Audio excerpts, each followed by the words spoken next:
Este programa es clasificación B. Puede contener escenas de violencia, adicciones, sexualidad o lenguaje no apto para audiencias menores de 12 años de edad.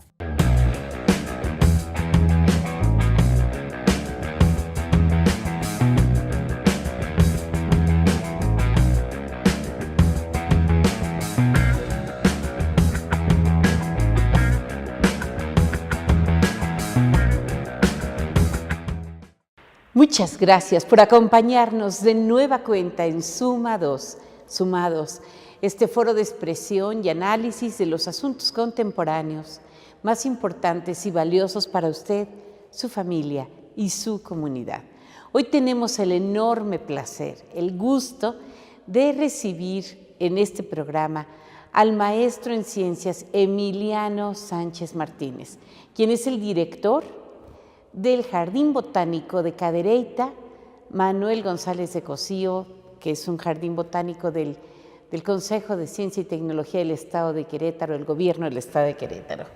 Maestro Sánchez, muy bienvenido. No, pues muchísimas gracias por invitarme y estamos a sus órdenes para conversar. No, es un placer enorme porque sabemos que este Jardín Botánico Regional de Cadereyta es uno de los más importantes de América Latina en cuanto a la preservación de la fauna, de la flora local, especialmente cactus.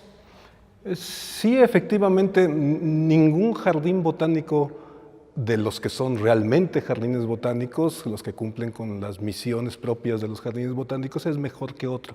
Cada cual tiene su función propia y este Jardín Botánico Regional de Cadereyta, como usted bien menciona, que es del Consejo de Ciencia y Tecnología del Estado de Querétaro, cumple su tarea con la flora regional. Por eso es un jardín botánico regional, no solamente con las cactáceas, que es una familia emblemática e icónica, sino con otras tantas familias botánicas que en Querétaro pues suman más de 200. Nuestro enfoque fundamental es en el semidesierto queretano hidalguense y sí, las cactáceas son emblemáticas, pero hay toda una gama de familias botánicas que son igualmente relevantes para el bienestar ambiental, vamos a llamarle así. Para el equilibrio del ecosistema.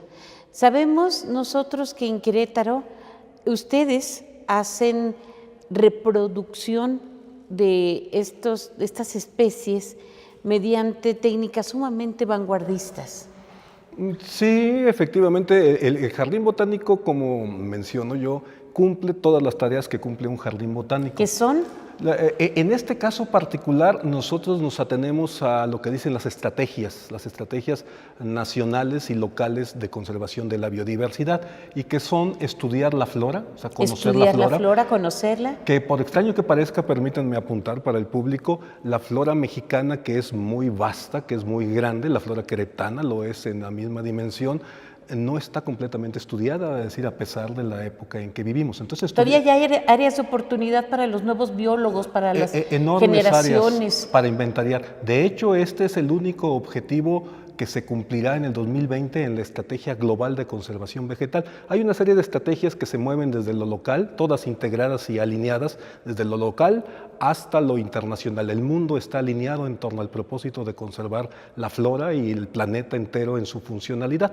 Entonces, sí, efectivamente, el primer asunto es el estudio de la flora, es el objetivo que se espera que se cumpla, porque los otros son más difíciles, pero este no lo es menos. Y sí hay mucha oportunidad. Solo por mencionarles un caso, en estos días gente de la universidad descubre 2 especies nuevas del género Nolina.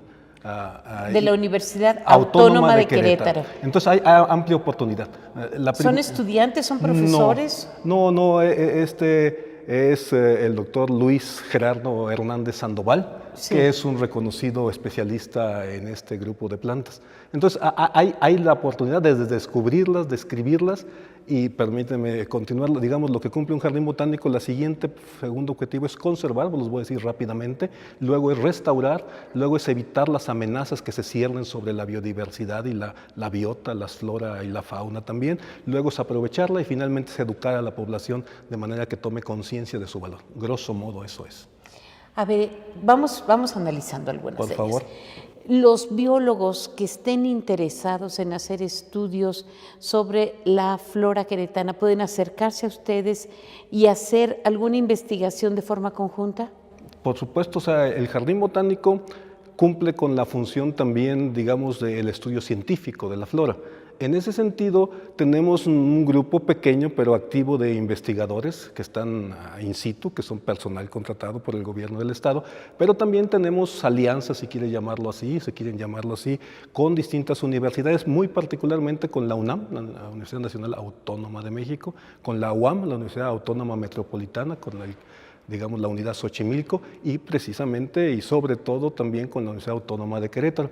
Dentro de este núcleo hay un conjunto de alumnos que están permanentemente haciendo alumnos, unos van y otros vienen, de licenciatura, posgrado, maestrías y doctorados, tanto in situ dentro del área del jardín como en los entornos que estoy yo mencionando que le denominamos semidesierto queretano, incluso más allá de eso, algunos hasta la Sierra Gorda, otros en la parte sur del estado. Sí, hay tesis en marcha y constantemente se están produciendo graduaciones de alumnos que los hacen sus propias universidades y le dejan al jardín los estudios.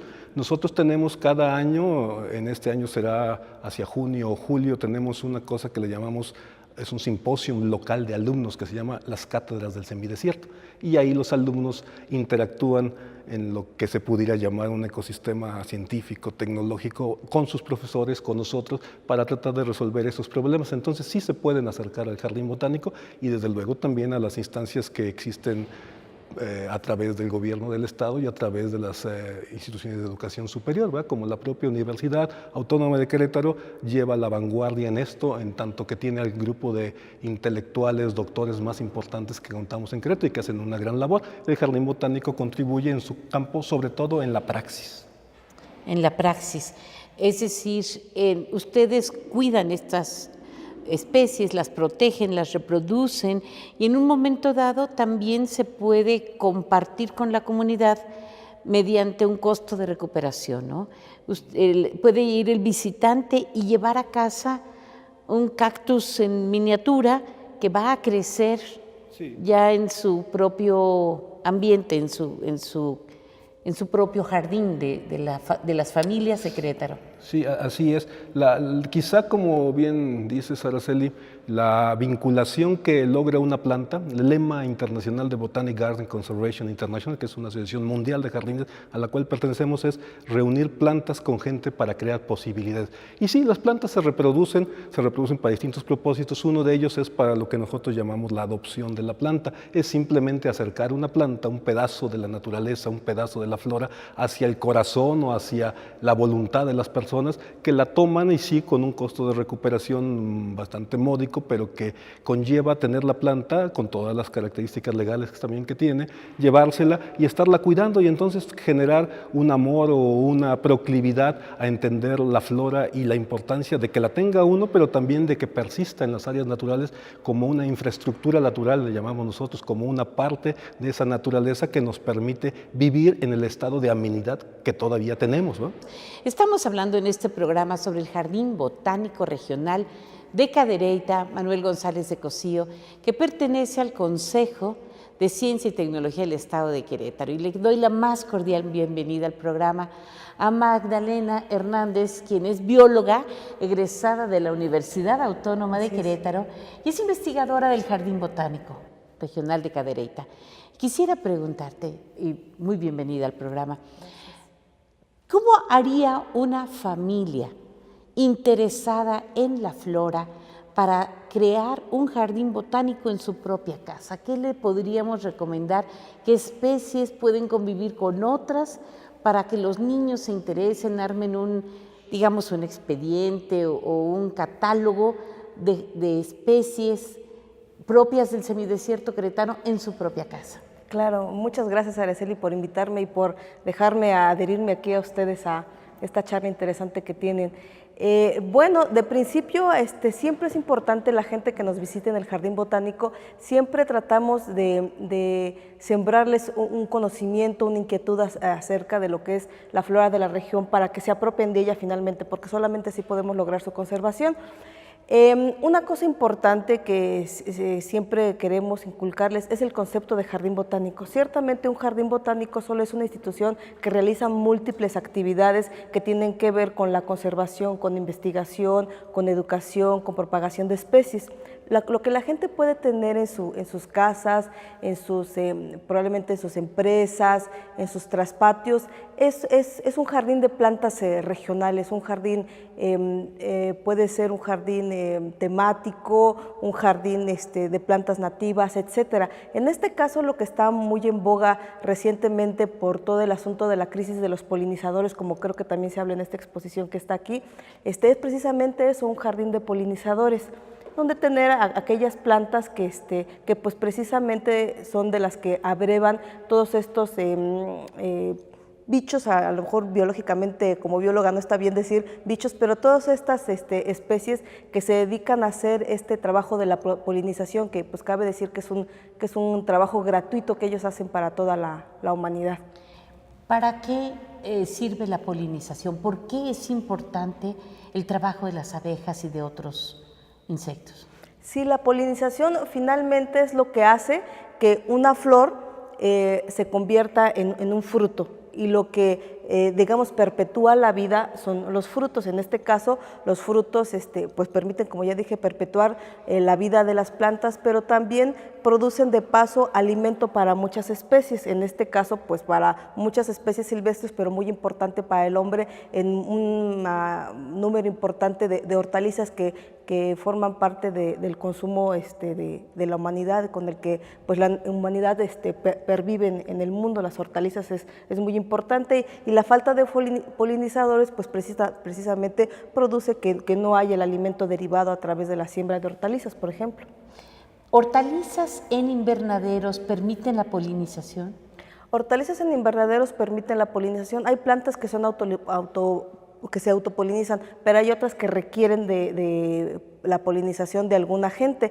En este caso también en invernaderos pues la tecnología ha avanzado al grado de producir precisamente estos polinizadores, por ejemplo, abejorros. O sea, hay empresas que venden lotes de abejorros y los sueltan en un invernadero de jitomate para precisamente producir la polinización. Y en este caso la producción de abejorros ya está costando algo, ya es un gasto que la empresa está haciendo, cuando finalmente si se cultivan afuera esa polinización es gratuita y significa una cantidad importante de dinero. Volviendo a la pregunta inicial de las familias que los visitan a ustedes, supongamos que alguna familia llega con 3 chicos de secundaria, interesados en la biología, que quieren ser biólogos en un momento dado. ¿Qué les recomendaría ustedes que estos chicos hicieran para hacer una especie de investigación por cuenta propia, de cuidado de algunas especies en su propia casa? Claro, sí, en este caso, pues bueno, alguien que quiere ser biólogo y particularmente pues botánico, en el jardín tenemos nada más pues por seleccionar un grupo importante de especies para el semidesierto, tenemos a la entrada del jardín hay unas pancartas que resaltan a 10 familias notables del semidesierto queretano, 10 familias de plantas que son importantes por la cuestión, puede ser económica, porque son muy numerosas en el semidesierto, porque ecológicamente son llamativas. Entonces, en ese primer claustro hay una pancarta que habla de manera exhaustiva de cada una de estas 10 familias. Pensemos en las asteráceas, por ejemplo, que son las plantas que componen las margaritas, pensemos en las leguminosas, que son plantas ecológicamente importantes, como lo son los mezquites, los huizaches, pero también económicamente, porque es el frijol, las habas, todas esas especies que se comen. Hay cactáceas, por supuesto, que es una familia emblemática de las zonas áridas de México. Tenemos también otra familia que a mí personalmente me gusta mucho, que son las lentibulariáceas, que son nuestras plantas carnívoras, particularmente insectívoras de la región. Entonces, alguien que quiera acercarse a las plantas del semidesierto puede empezar por conocer a estas 10 familias notables o relevantes del semidesierto queretano, que nosotros le llamamos, y empezar a hacer un catálogo y probablemente tenerlas en sus jardines, estarlas observando a lo largo del año, porque esa es una cosa que personalmente a mí me encanta encanta mucho del semidesierto, que cambia el vestido en cada temporada del año. En la primavera vemos a los cerros pintados de un color, en el verano de otro color, en el otoño de otro color, en el invierno ese pardo pardo grisáceo que se ve a lo lejos y que sorprende y que hace precisamente esa diferencia tan grande cuando viene la primavera y todos los árboles se visten de ese verde nuevo, ese verde rejuvenecido. Es muy atractivo ver a las plantas del semidesierto en todos estos cambios. Ay, de verdad, muchas gracias, porque una respuesta espléndida. Maestro Emiliano Sánchez, ¿cuántas personas visitan en promedio en, digamos, temporada alta al jardín? Es decir, por ejemplo, las vacaciones de verano. Bueno, déjenme para el público contextualizarlos. El Jardín Botánico ha recibido o está recibiendo cada año más personas que el año anterior.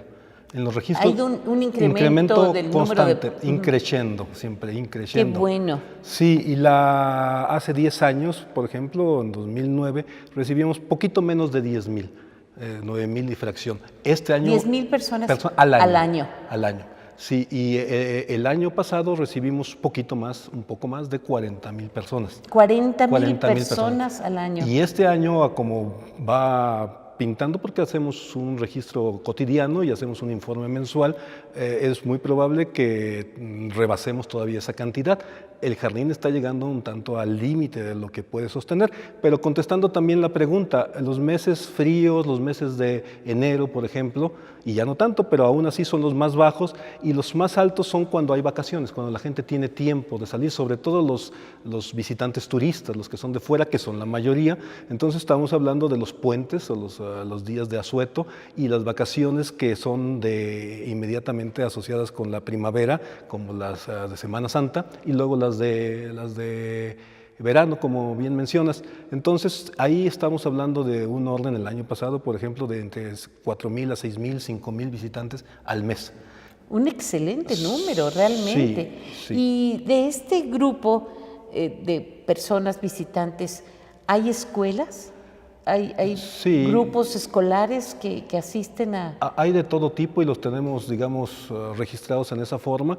Magdalena a lo mejor puede abundar un poco más en el sentido de que hay el grupo de visitantes que llega como turista, es decir, se apersona por su propia voluntad porque algo lo trae del jardín, supo del jardín, pero no hay una acción directa nuestra. Eso es un grupo notable de los visitantes. Y hay un grupo tanto de los programas que tiene el jardín, que Magdalena puede ampliar un tanto más, que los traemos o los trae el Consejo de Ciencia y Tecnología con los recursos que tenemos a través de ir a las comunidades. Tenemos un radio, digamos, en el que se atraen a personas de comunidades de escasos recursos para que conozcan el jardín y se les aplica un programa. Uno muy importante, que yo quisiera que Magdalena abundara y que está terminando una de sus, que es la quinta fase o la sexta fase, que se llama el ASTI, Apropiación Social de la Ciencia y la Tecnología. Entonces ahí es grupos de estudiantes que vienen repetidas veces y cubren un programa de talleres. Hay talleres, también tenemos el curso de verano y también tenemos esta nueva faceta que nosotros le llamamos el ecocriticismo, o sea, meter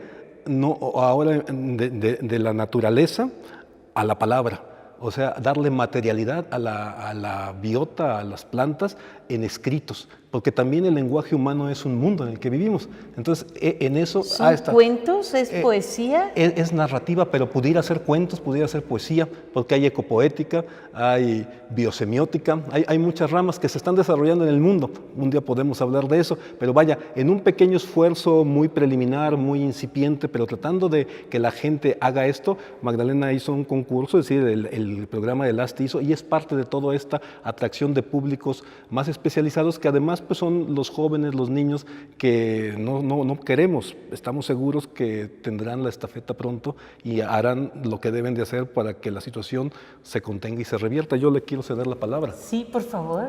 Sí, muchas gracias. Sobre este concurso de narrativa me parece formidable. Sí, este concurso de narrativa, como dijo el ingeniero Emiliano, se financia a través del Consejo de Ciencia y Tecnología del Estado de Querétaro, CONCITEC, enmarcado en un proyecto que impulsa el Consejo Nacional de Ciencia y Tecnología, que se llama el FORDECIT, que es el fomento a la ciencia, la tecnología y la innovación.